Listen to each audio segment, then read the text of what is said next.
And now sports with Chris Dewar from the Little Jess Chrysler Dodge Jeep and Ram Sports Desk. Saturday's finale to the 2024 Lady Suns Classic showed just how good this year's rendition of Southeastern volleyball can be. It was a championship pool run that saw them win both games, only needing 2 sets in each to take home the first place trophy. But you already saw those highlights on overtime, so let's wrap this all up by hearing from head coach Tim Kerr and outside hitter Kenzie Griswold about some of their takeaways and how they can use this tournament win on their home court as a measuring stick for where they stand this season. It is definitely fun, and I love the competition. I love the competing. I love the games, and just kind of watching the kids do their thing. And you train them in practice, and I've had these kids for some of them for 5, 6, 7 years playing. So it's nice to see them and be able to go out and bring the trophy home for us, in our home tournament. Coming into the season with our tournament, you have 12 teams from the area. These are teams you're going to be playing all year long, and that's one of the good things that we like about the tournament is being able to kind of see where you are. Coming out really fast and scoring a bunch of points in the beginning, it's huge. It sets the tone for the whole game, I think, and it just we just go from there. I had a rough start to this tournament, but I think as we started playing more, it got easier. We just played better together. On a lot of teams, Kenzie Griswold might be the number one.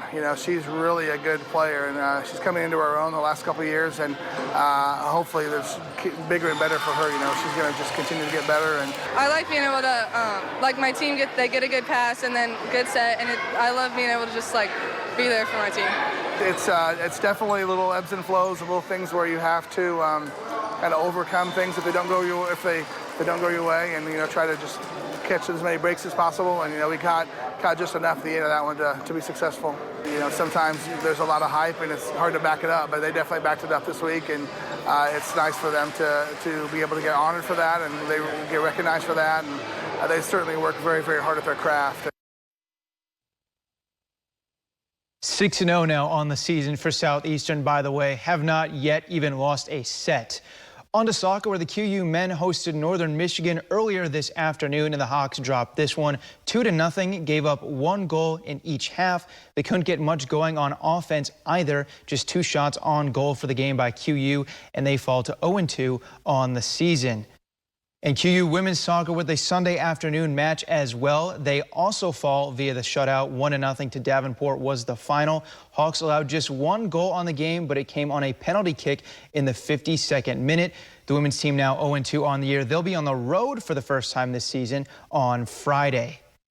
And out at City Park in St. Louis, we had the bronze boot game between SIUE and SLU. St. Louis dropped this one by a final of 1-0. Quincy's own Seth Anderson did play over 70 minutes in the game and had 2 shots. Tanner Anderson saw some action as well with 5 minutes played in the first half.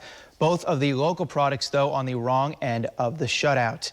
And speaking of the bronze boot game, Chris Dewar was there in person covering it tonight. Look out for a story from him on a couple of those local players I just mentioned coming in the next couple of days. And tomorrow we've got week 2 of Sensational 7. Plenty of football action this week in that, so stay tuned as well. Looking forward, lots to look forward to, and we'll see you then.